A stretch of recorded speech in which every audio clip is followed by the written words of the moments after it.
Y recién mencionábamos un nuevo caso de gatillo fácil de la policía de la provincia de Córdoba. En este caso la víctima Joaquín Paredes, un joven de 15 años en una pequeña localidad de apenas 1000 habitantes, asesinado por la espalda. Y una vez más tenemos que estar observando esta situación que involucra, en este caso a la policía de la provincia de Córdoba, pero que el tema de la violencia policial e institucional está presente a lo largo de todo nuestro país.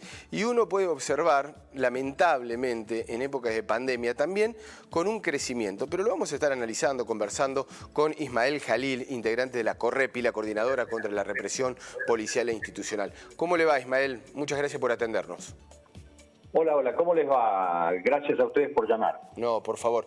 Bueno, una vez más, tenemos que estar haciendo referencia. Hace nada, muy pocos días, hablábamos de Blas, ahora tenemos que hablar de Joaquín, de jóvenes, muy jóvenes, adolescentes que pierden su vida a raíz del accionar policial de la provincia de Córdoba.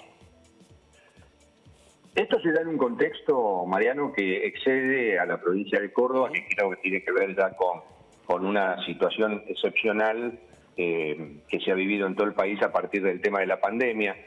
Fíjese usted, un dato nada menor, que prácticamente estamos hablando de que la producción de casos de estas características se ha incrementado de manera verdaderamente asombrosa desde el 20 de marzo en adelante, que coincide con la instalación de las medidas necesarias, por supuesto, de cuarentena frente a la pandemia. Lo que ocurre es que terminó instalándose un modelo que tiene más características de contención policial que social, porque ante la insustancialidad e insuficiencia de las medidas sociales que se aplicaron, es una tendencia en general en los gobiernos inclinarse rápidamente por la respuesta represiva. Y ahí es donde se habilita, se amplían, se acicatean, por así decirlo, estas expresiones más rancias de lo que significa un despliegue represivo del Estado, y donde la policía, las fuerzas de seguridad en general, aparecen como, de algún modo, los estandartes de ese despliegue represivo, y terminan cometiendo casos de estas características que ya es una constante en nuestro país y que, insisto, se vio altamente profundizado a partir de la instalación de la cuarentena, que también, lo vuelvo a repetir todas las veces que sea necesario, es una medida, la cuarentena frente a la cual no podemos estar sino de acuerdo. El problema es que tendría que haber ido acompañado de medidas sociales que impidan la producción de cosas como esta, y entre otras cuestiones, por ejemplo, el caso que usted me está planteando de Joaquín en Paso Viejo, me parece que tiene que ver ya con lo más típico y lo más habitual del accionar policial, que se repite constantemente de hace varios años, muchísimos años, mucho más atrás de la existencia de la pandemia, lamentablemente, que tiene que ver con esta cuestión de la apropiación de las víctimas por parte de la policía, y en resolver esto, cualquier conflicto, por más ínfimo que sea, por más, si se quiere, baladí, como es el problema con adolescentes en un pueblo chico inclusive, resolverlo mediante el uso de una reglamentaria. Esto ya no lo decimos nosotros, esto ya lo venía diciendo en los años 60 Rodolfo Walsh, cuando decía precisamente esto, que hasta el conflicto más nimio la policía lo resuelve con el uso de la reglamentaria, y así nos va. Bueno, hablando de esa situación, hablando de protocolos, el ministro de Seguridad de la provincia informa de un nuevo protocolo para el accionar de la policía. A uno parece bastante tarde, hace más de un año que está al frente del ministerio, y que justamente se han tenido distintos casos a lo largo de estos meses, en pandemia y en no pandemia, y también en un contexto, me parece que desde lo político, muy preocupante, cuando una legisladora que tiene banca llama al Falcon Verde por otro motivo, por otra circunstancia, pero creo que está todo enmarcado y hace un contexto realmente muy peligroso, ¿no? Absolutamente. Yo iba a hacer mención en Córdoba precisamente a eso, porque el despliegue represivo requiere no solo del uso de la fuerza, sino que cuando estamos en situaciones de democracia como la que venimos atravesando, el consenso, la generación de consenso. Y lo que ha hecho es Patricia de Ferrari, ¿verdad? De Ferrari, sí. la legisladora. Al decir lo que dijo respecto al Falcon Verde para Juan Grabois, lo que está haciendo es precisamente abonar, sin ningún lugar a dudas, el accionar que hizo, que en otra época era con el Falcon Verde, pero que después continuó siendo con el uso de la reglamentaria. Así que hay una íntima vinculación, no tenga ninguna duda sobre eso. Pero no quiero eludir algo que usted dijo con muchísima claridad y que me parece que es el centro de la cuestión, que tiene que ver con esto de la habilitación para portar armas por parte de la policía, aún fuera del servicio, Usted sabe que más del 50% de los casos de gatillo fácil producidos en todo el país son producto del uso del arma de fuego reglamentaria por parte del policía, no estando en franco de servicio, es decir, no prestando un servicio formal. Y esto tiene que ver con que aquí hay dos cuestiones.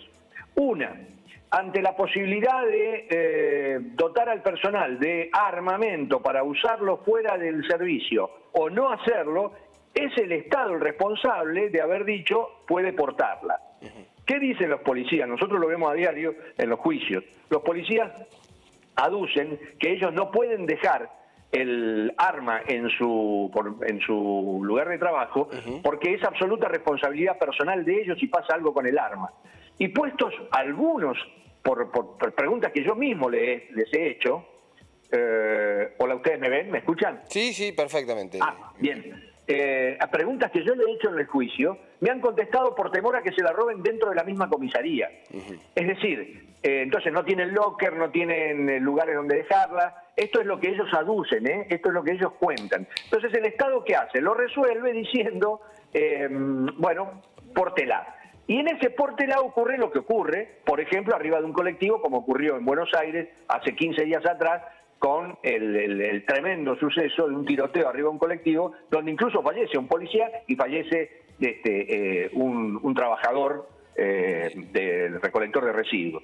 Entonces, eso por un lado. Y por otro lado, Mariano, el terminar con estas facultades de las detenciones arbitrarias, que usted sabe, la Argentina está condenada desde el año 2003 por la Corte Interamericana de Derechos Humanos a dejar sin efecto la facultad de detenciones arbitrarias, que muchos tuvieron que ver con esto que ocurrió, por ejemplo, en Paso Viejo.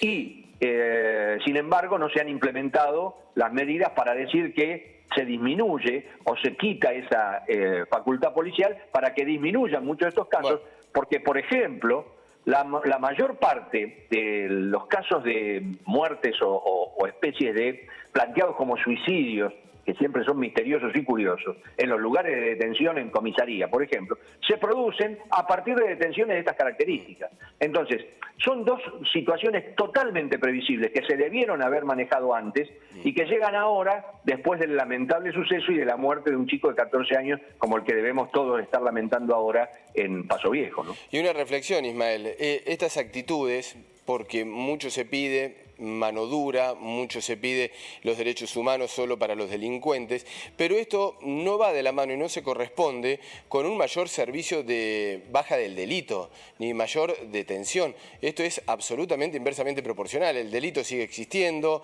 las situaciones de violencia que se pueden ver en las calles siguen estando, más allá de este accionar. Pero además también está el componente político, porque tienen que tomar decisiones políticas desde los gobernadores, desde los funcionarios nacionales, porque en la pandemia también se ha aprovechado mucho para que con esto de la autonomía provincial, con esto de que cada uno tiene las posibilidades de tomar algunas decisiones, también llevan a que todo esto se haya ido corriendo para este sector, ¿no?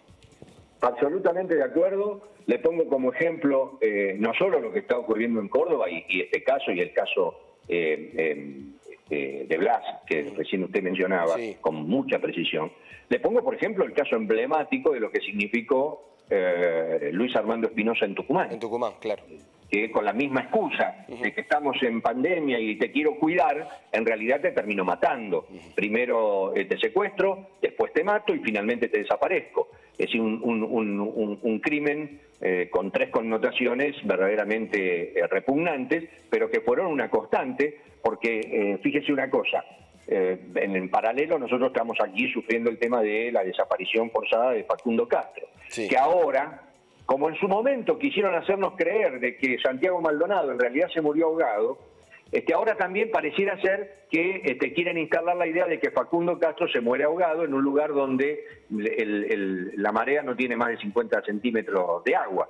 Digamos, verdaderamente nos parece que a esta altura están ya como subestimando nuestra capacidad de análisis, nuestro criterio, porque me da la impresión de que están de algún modo... Hola. Sí, lo escuchamos. Bueno, gracias.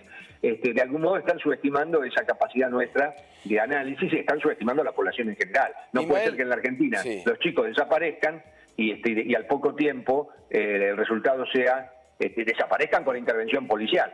Mire, Mariano,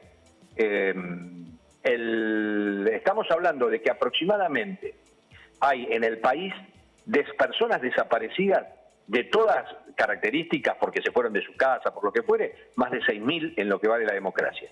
Pero son 203 las personas desaparecidas con previa intervención del Estado, es decir, con intervención policial previa, que no han aparecido, obviamente, y que integran esa lista y que todos tienen, salvando algunas excepciones, por caso Julio Jorge López, por caso el mismo Santiago Maldonado, que desaparece en circunstancias diferentes, el resto desaparece en condiciones muy similares a la de Facundo Castro con su origen social. Es decir, van contra el pibe joven, contra el pibe de las barriadas, contra el pibe más humilde, al que han determinado como enemigo interior. Y esto es lo que creo que hay que empezar a estudiar seriamente. Ismael Jalil, integrante de la Correpi, muchísimas gracias por el contacto nuevamente con Telediario Federal. Un fuerte abrazo. Les mando un abrazo, gracias por llamar y bueno, a disposición de ustedes. Hasta luego.